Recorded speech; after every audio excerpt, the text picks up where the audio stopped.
Hi guys, so today's video is going to be a list of some fall anticipated book releases, specifically the months of September, October, and November. I will have all of the books listed in release date order. I will also have listed on the screen when these books are available to request from NetGalley. And if you don't know, NetGalley is a website where it's meant for book reviewers to be able to get early access to books so that they can hopefully get reviews out sometime around the book's release. Also, there were a couple of times where there was a little bit of a discrepancy in the release date for the book, so if there's anything that's incorrect here, I apologize. I tried to always make sure that I was finding the date that is on a Tuesday because that's typically when books release. So if you see any conflicting information from what I'm telling you and what you see on something like Goodreads or just when you look it up on a Google search, I apologize. I tried to make sure I got all of these correct. But anyway, a big thank you to today's sponsor, which is Book of the Month. While a lot of you have probably heard about Book of the Month, I don't feel like there's a particular perk that gets talked about enough, which is that often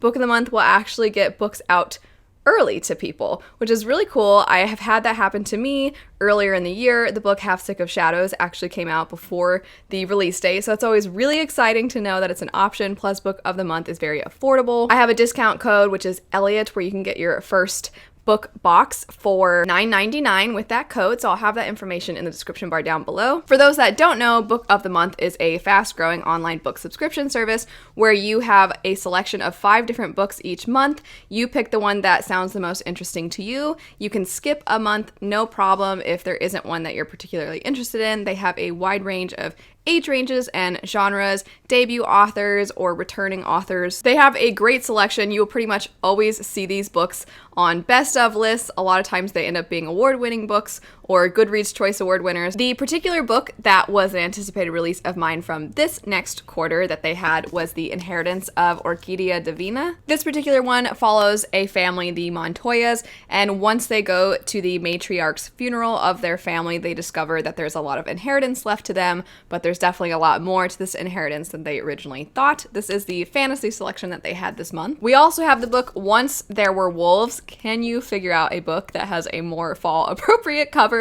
This cover is so beautiful and my nature-loving heart absolutely loves this. A brief synopsis for this one, though, is it follows a woman who travels to Scotland to try and save the wilderness, but then right as she's trying to start her new life, tragedy strikes and things are kind of flipped on their head. That one was a contemporary fiction. Next up, we have a romance book for all of the romance lovers out there. And there's not a whole lot in the brief synopsis for this one. It's just kind of a person who dates around a lot, isn't really finding anything, and then maybe perhaps they do find something. Next up, we have a thriller, which would be Not a Happy Family. And this one, it says it's a twisted domestic suspense story about a wealthy family that kind of starts to unravel after their parents are murdered. And then last, we have a literary fiction book, which would be Damnation Spring. And this particular one also has a cover perfect for fall, but it follows a family struggling to make ends meet in a logging town that is divided over fate of its forest. Those are selections for August for Book of the Month.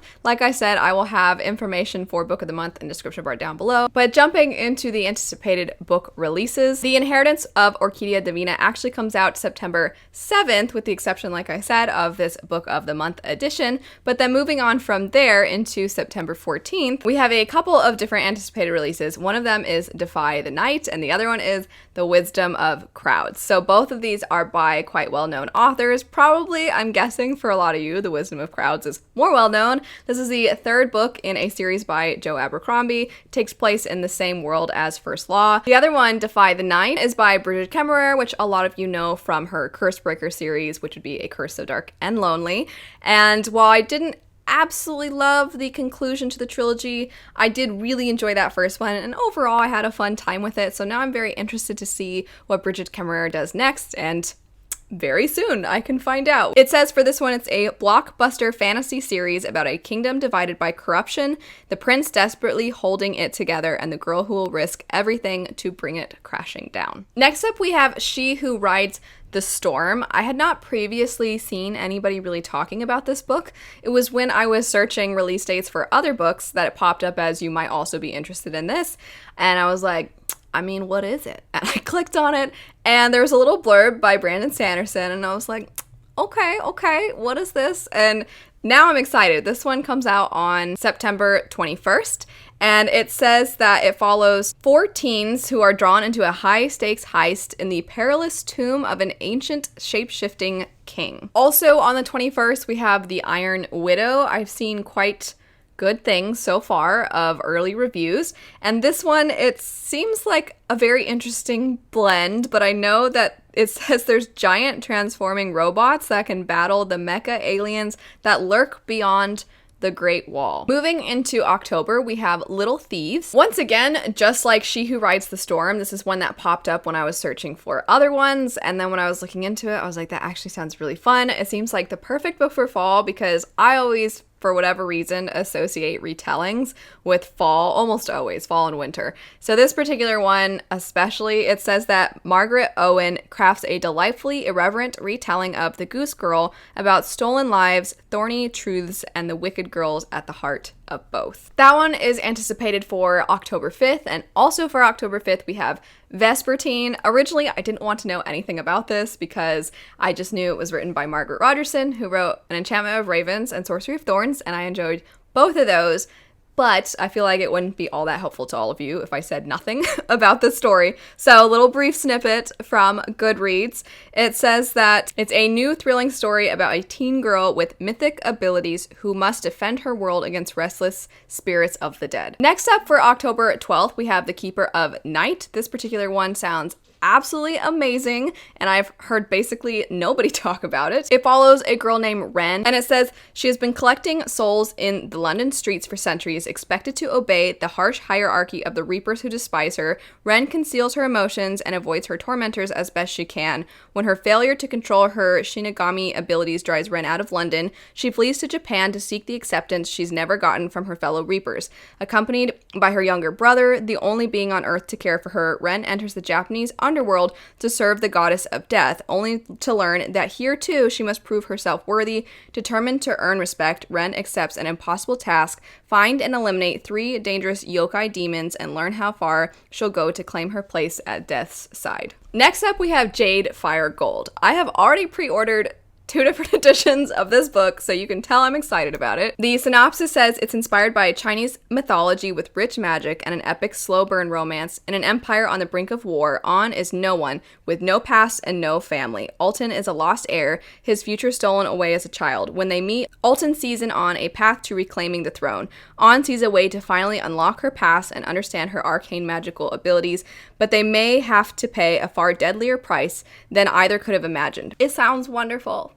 I'm so excited for this one. Oh my gosh. Moving now into November. First up, we have Year of the Reaper. This cover definitely caught my eye, plus that title also caught my eye, and the synopsis did as well. It's also a standalone, which is very exciting. I'm always a fan of fantasy standalones. I'm a fan of series. I'm just a fan of fantasy anyway. But either way, it's always exciting when there's a standalone. But this one, the synopsis says, Past never forgets. Before an ambush by enemy soldiers, Lord Cassia was an engineer's apprentice on a mission entrusted by the king. But when plague sweeps over the land, leaving countless dead and devastating the kingdom, even Cass's title cannot save him from a rotting prison cell and a merciless sickness. 3 years later, Cass wants only to return to his home in the mountains and forget past horrors, but home is not what he remembers. His castle has become a refuge for the royal court, and they have brought their enemies with them. When an assassin targets those closest to the queen, Cass is drawn into a search for a killer, one that leads him to form an unexpected bond with a brilliant young historian named Lena. Cass and Lena soon realize that who is behind the attacks is far less important than why. That just sounds so cool, I think. I'm so frustrated because there are so many books that I need to read before the end of the year, and then there's all these amazing books that are coming out, and I know I'm not going to be able to get to all of them, but I want to. Anyway, next up we have Feather and Flame. So I do have some familiarity with this one because it's technically the second book in a series. The first one was Rebel Rose, and the concept behind this series is that you have a bunch of different fairy tales that we're very familiar with, and what they're doing is they're kind of putting these various different fairy tales into actual historical time periods. So Rebel Rose followed the kind of French Revolution, but also a what would happen after the events of Beauty and the Beast. I ultimately quite enjoyed it. It was a little slower than I was expecting, and it's more of like the French Revolution was this distant threat that they wanted to keep from having those violent things come to where they're at. But then Feather and Flame, I believe, has to do with Not I believe. I know it does. It has to do with Mulan. And I'm excited. That's it. I'm just really excited. It's a Mulan retelling. Again, follows that same concept of taking a real time in history and then kind of plopping the sort of familiar story that we know into it, but then a sort of what would happen next situation. And I believe it's going to be connected to some things to do with something that happened in the first book that I don't want to say because I don't want to reveal anything, but I'm very excited. It sounds very cool. Next up, there are not too many times that I feel like just that first hook sentence actually truly hooks me, where I'm like, I need to know nothing else. That's all I need to know. It sounds amazing. And that would be for the book Skin of the Sea. Tell me this doesn't sound amazing. It says, an unforgettable fantasy debut inspired by West African mythology. This is Children of Blood and Bone meets The Little Mermaid, in which a mermaid takes on the gods themselves. Next up, we have the Bone Shard Emperor. Many of you have heard me talk quite a bit and quite positively about the Bone Shard Daughter, which I read earlier this year and very much enjoyed, and I've been looking forward to that sequel ever since I read that one. The ending, there's just a lot that happens at the end of the Bone Shard Emperor. I can't say, or excuse me, the Bone Shard Daughter. I don't know about the Bone Shard Emperor. I haven't read it yet. There's a lot that happens at the end of the story, and it gets very intense, and it definitely left me wanting to know what happens next.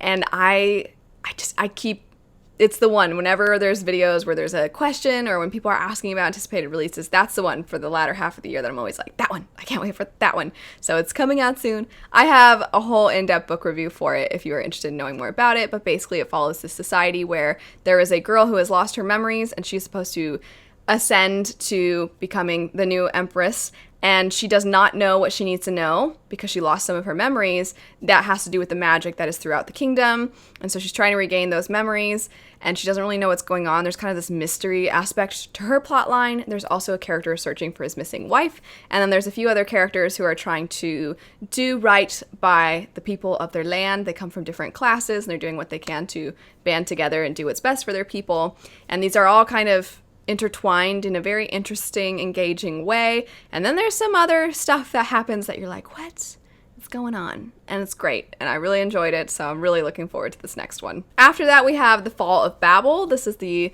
last book in the Senlin Ascend series, or I believe it's called The Books of Babel. My friend Alan has actually already read this fourth book, so he is basically the biggest fan of Senlin Ascends. So if you're interested in hearing more about it, I do have a review of the first one, but Alan is like the guy for this series, so I'll have his channel linked down below so that you can see what he has to say.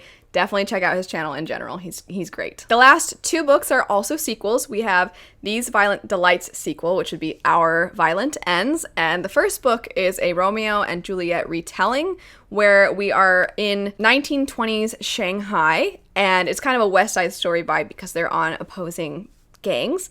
And there's this very bizarre illness that is taking over where people want to harm themselves. And it's quite graphic, and you don't know what's causing this. And I ultimately thought it was quite fun. And then, of course, Cytonic had to be on this list. I'm very excited. I loved Skyward by Brandon Sanderson. And then Starsight kind of opened up the world a little bit more. And I missed some of the aspects that we got from the first book. But I did appreciate the way that the world expanded, getting to see so much of Sanderson's signature culture, world building. So I'm really excited for Cytonic because I think we're going to get some of what I missed from book one, and I think we're going to combine that with the new stuff we got in book two. And I believe it's going to be a quartet total, but to me, that second book still kind of felt like middle book syndrome almost, like we needed that book to transition us into some other things. And just like kind of on repeat here, like I've said about some of the other books on this list, I thought the end of Starsight was amazing, super action-packed, and I wanted the next book as soon as that book ended. What's new? I feel like that's every Sanderson book for me. But either way, can't wait for Cytonic. Anyway, that's it for some anticipated book releases. I will have information on Book of the Month. Thank you again for sponsoring this video. I will have information for them in the description bar down below, as well as information for the books mentioned in case you are wanting to pre-order any of these. But anyway, thanks so much for watching. I hope you have a lovely rest of your day, and I'll see you all later. Bye.